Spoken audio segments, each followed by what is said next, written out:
Thank you so much. I'm very happy and proud to be here today with you.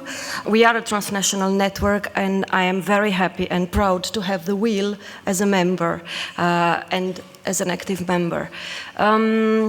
Thank you, Minister, for a very encouraging commitment that you took in the opening of not only recognizing the value and the role of civil society, but also committing to action to support the sector.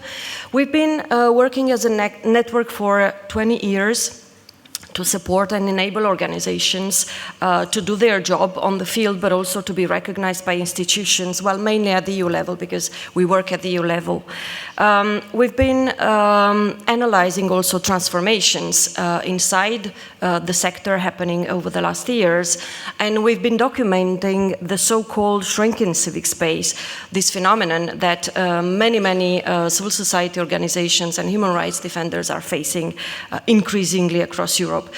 We have, for that purpose, an observatory of civic space called Civic Space Watch. We publish annual reports that inform EU policymaking. We try to alert institutions, media, and build knowledge inside the general sector about the challenges that we all face. The way that we assess civic space is very broad. Obviously, we are starting also looking at the context in which organizations work and operate, so the whole political and socio-economic context, which very much determine their capacities to act and stand for their mission and for their values. Then obviously we look at the legal environment that creates the conditions for the freedom of association, freedom of assembly, and freedom of expression to flourish. We look also at the state's duty to protect civil society and human rights defenders from attacks from non-state actors. We look at the supporting and enabling financial framework, so access to resources, sustainability of funding, supportive legislation in the area.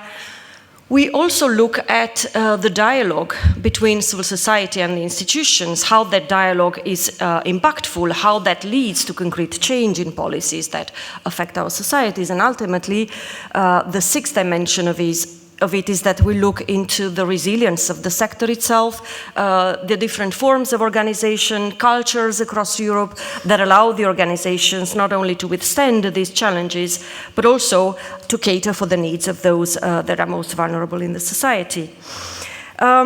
Of course, this phenomenon of shrinking civic space and liberties is happening not in a vacuum, but in a broader context of erosion of democracy that we are seeing across the globe. But Europe is not immune, unfortunately, to this phenomenon. Just to say that according to the Economist Index on Democracy, only 13 European countries, EU countries, are full democracies, while 13 are flown democracies. Well, Ireland is among the full democracies.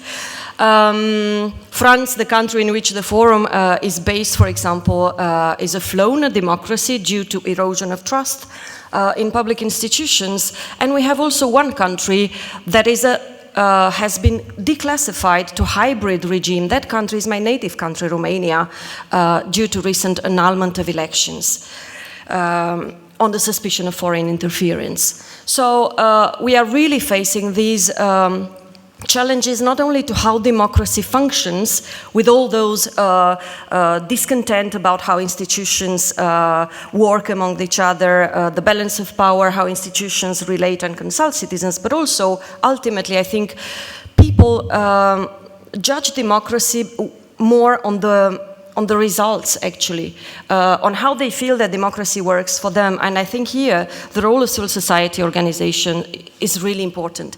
I will not have time today in the presentation to walk you through all the challenges that we see and attacks to civil society across Europe in all these fields that I was mentioning.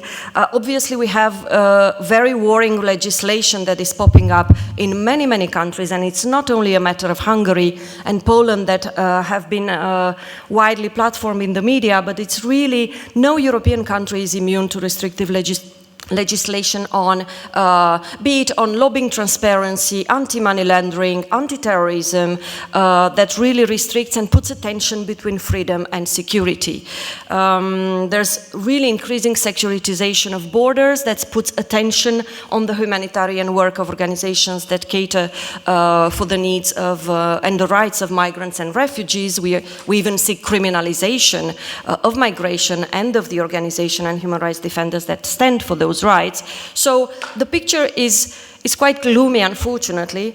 But today I would like to maybe focus a little bit on two dimensions that I think are really important for the specificity of the wheel and of the sector, because I have the sense that there's an important element of service provision here in the way the sector is organized in Ireland. So we also see, and I would like to talk more about the funding tensions and the importance of dialogue and dialogue with institutions.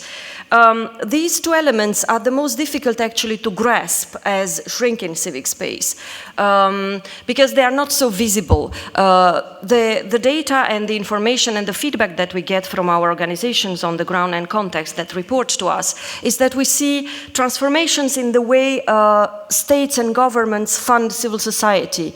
We see a shift, for example, from subsidies that were given or used to be given to organizations to run their mission. So organizations were sovereign in the way that they were setting their goals.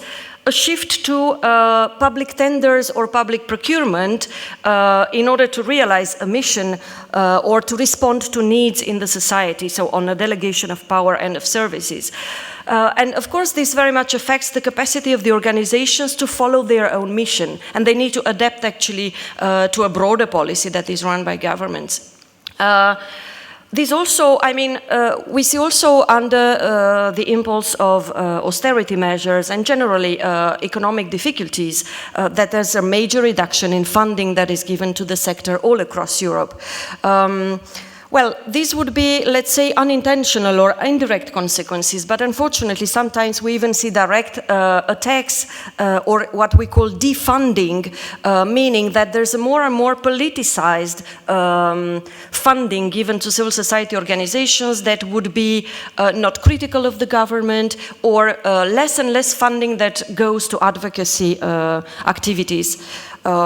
And even at the European level, I must say and deplore that we see attacks on the very legitimacy of associations to receive public money in order to do advocacy and to participate in civil dialogue. Unfortunately, these attacks come even from within the European institutions, from the European Parliament. That is an institution deemed to protect ourselves and the role that civil society plays.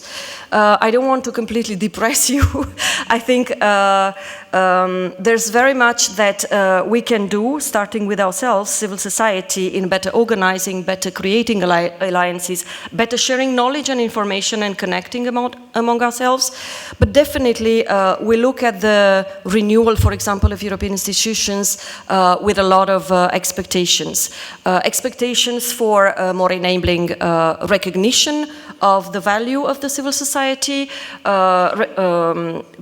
more enabling funding policies, both at the EU level, but also pushing member states to invest more in civil society, because investing in civil society is investing in social cohesion, investing in making our democracies relevant for the people, or relevant for all people in the society, not only for a few.